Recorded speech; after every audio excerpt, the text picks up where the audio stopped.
Hello, everyone. Welcome back to Easy English Story Lab. Have you ever lost your phone? How did you feel? Scared, nervous, angry? Today's story is about a young woman who lost her phone and thought she lost everything. But sometimes, when we lose something small, we learn something big. This is a shadowing English story for a 1 to A2 learners. Listen carefully. Pause the video. Repeat after me. Copy the pronunciation, the rhythm, and the emotion. Now let's begin. My name is Sofia. I am 22 years old. I live in a small city. I am a university student. I study business. My life is simple, but very busy. Every day I go to classes, meet my friends, and work part-time at a small cafe near my house. One Monday morning, I woke up late. I looked at the clock. It was 8:30 a.m. "Oh no," I said. "My class starts at 9 o'clock." I jumped out of bed. I washed my face quickly. I put on my jeans and a white sweater.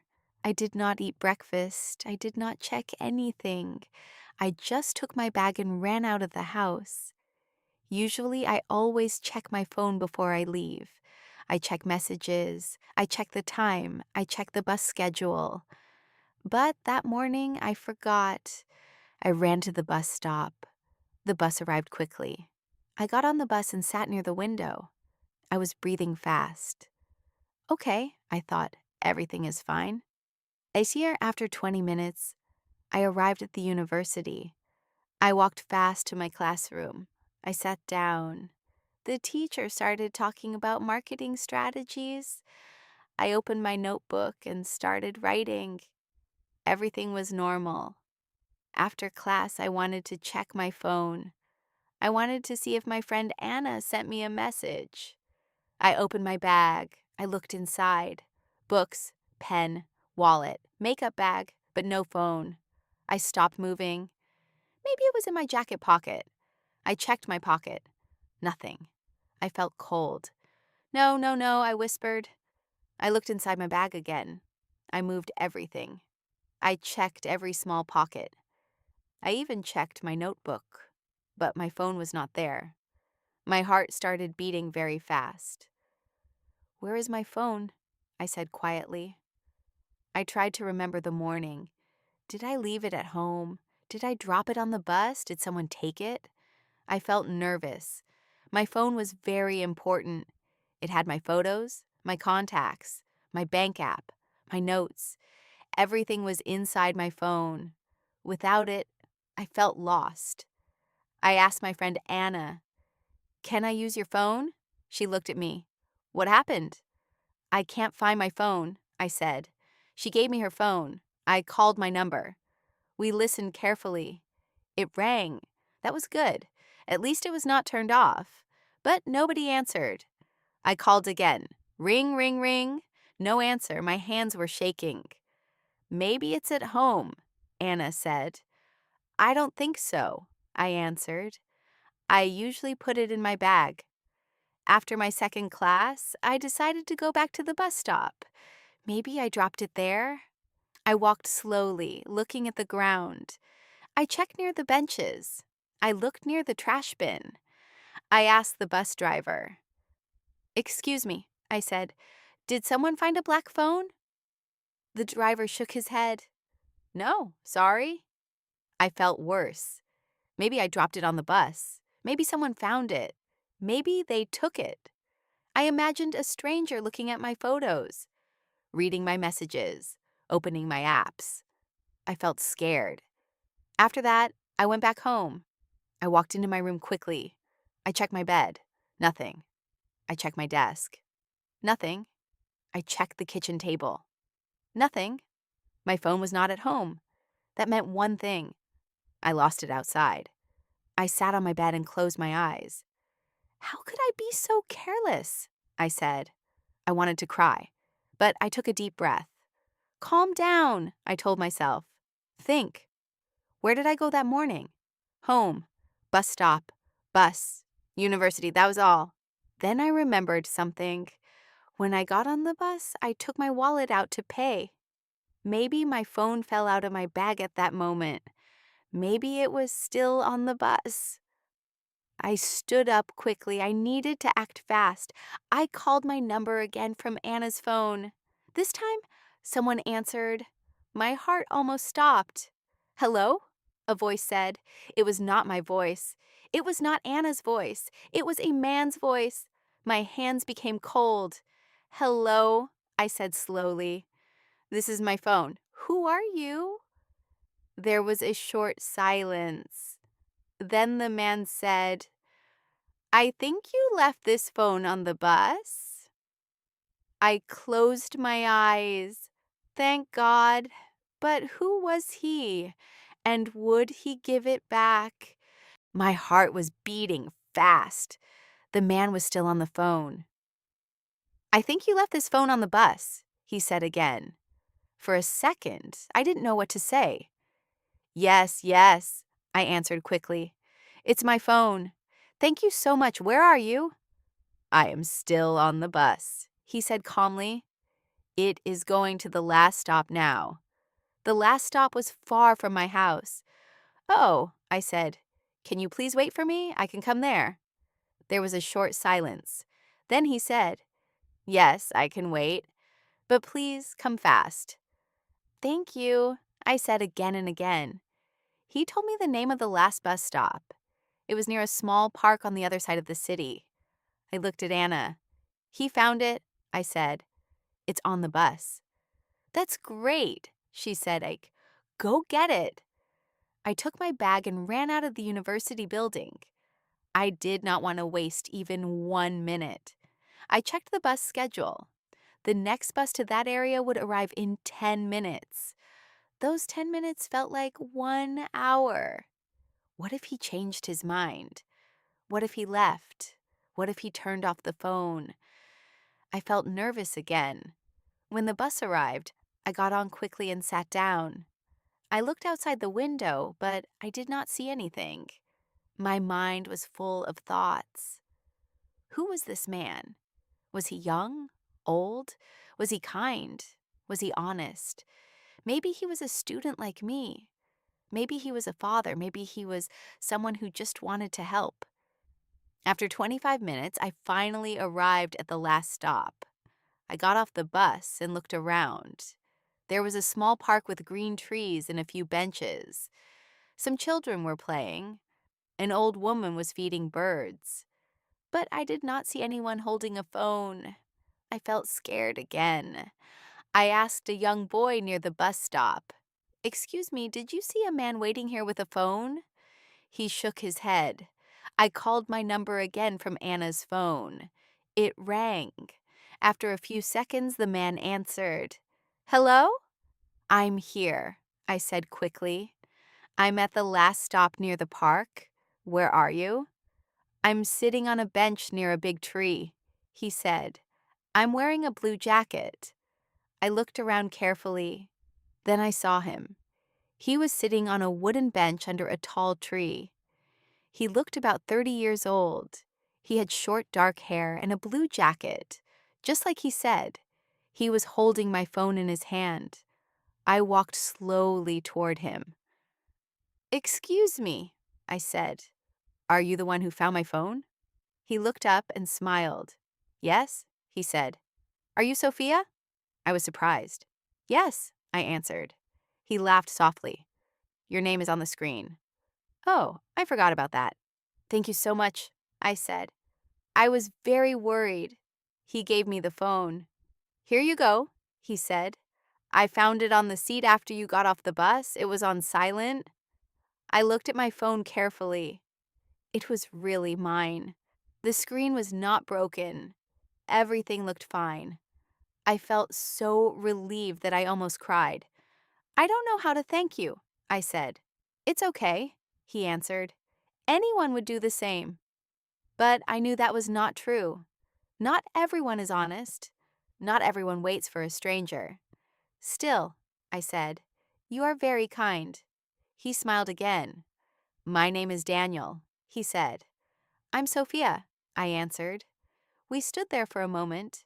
It felt a little strange, but also nice. You were lucky, Daniel said. Some people are not so lucky. Yes, I said. I know I was really scared. Why? He asked gently. My whole life is in this phone, I said. Photos, contacts, messages. I felt lost without it. He nodded. I understand, he said. But maybe it's good to remember that life is not only inside a phone. His words surprised me. I looked at him. What do you mean? I asked. He pointed to the park. The trees, the people, the sky. They are real, too. I felt a little embarrassed. He was right. When I lost my phone, I felt like I'd lost everything. But I was still alive. My friends were still there. My family was still there. Maybe I was too attached to my phone. Thank you, I said again, but this time it meant more. We talked for a few minutes. He told me he works as a graphic designer. He was going home after work when he found my phone. I almost didn't see it, he said.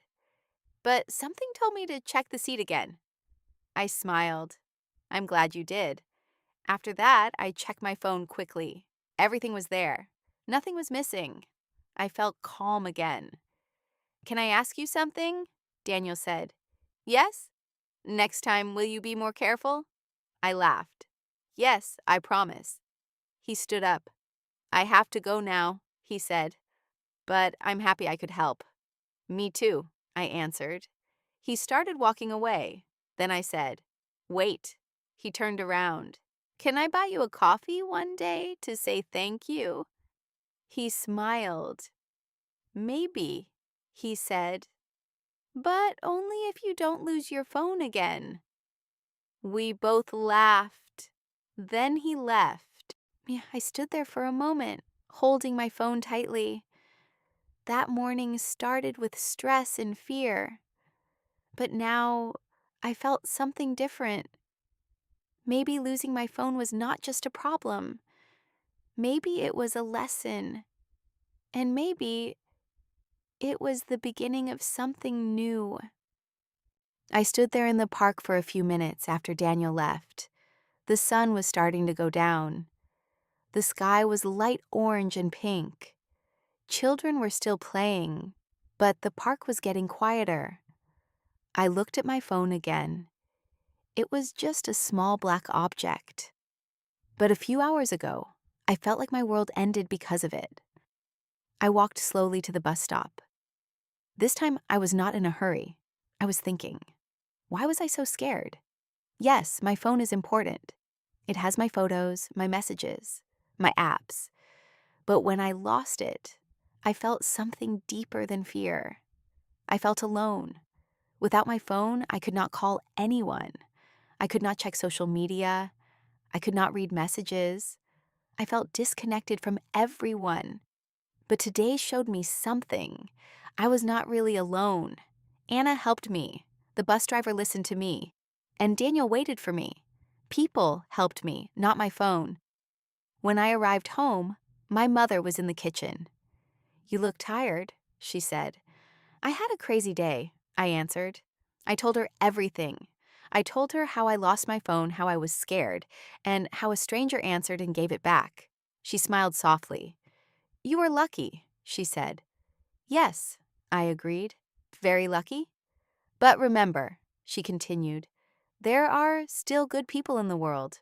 Her words stayed in my mind. That night, I looked at my phone differently. I opened my photo gallery. I saw pictures of my family, my friends, my vacations. Then I turned the phone off. I put it on my desk, and I just sat quietly for a moment. The room was silent. No notifications, no messages, no sounds. It felt strange at first, but then it felt peaceful. The next morning, I woke up early. Before checking my phone, I opened the window. The air was fresh, the sky was blue. I smiled. Maybe Daniel was right. Life is not only inside a phone. At university, I told Anna everything again. So, she said with a smile, are you going to meet him again? I laughed. I don't know, I said. Maybe. Yet for the rest of the week, I was more careful. Every time I left the house, I checked my bag twice. Phone, wallet, keys. Yes, but something else changed too. I did not look at my phone every 5 minutes anymore. I tried to enjoy small moments, talking to my friends, drinking coffee slowly, watching people around me. 3 days later, I got a message from an unknown number. Hi, this is Daniel, just checking if you still have your phone. I smiled immediately. Yes, I replied. I still have it. Thank you again. He sent a laughing emoji. So, he wrote, about that coffee. My heart beat a little faster. Only if you promise not to lose your phone again, he added. I promise, I wrote back. That Saturday, we met at a small cafe near the park. This time, I checked my bag 3 times before leaving. When I arrived, he was already there. Your phone is safe? He asked with a big smile. Yes, I answered. Very safe. We both laughed. We talked for hours about work, about university, about travel, about life. He told me he once lost his wallet in another city. A stranger returned it to him. That's why I stayed and waited for you, he said. Someone helped me before, so I wanted to help you. I looked at him differently. Sometimes one small action creates another small action. Kindness moves from one person to another. If he did not get help before, maybe he would not help me, and maybe I would not meet him. Before leaving, he said something that I will never forget. Sometimes we lose things, he said, not to feel pain, but to learn something. I thought about that for a long time. That day, I did not only find my phone, I found a new friend. Maybe something more. But most importantly, I learned something simple. Technology is useful. Phones are important. But people are more important. Now, every time I hold my phone, I remember that day. And I remember that sometimes losing something small can teach you something big. Now it's your turn. Listen to the story again. Pause after each sentence. Repeat out loud. Copy the pronunciation, the rhythm, and the emotion.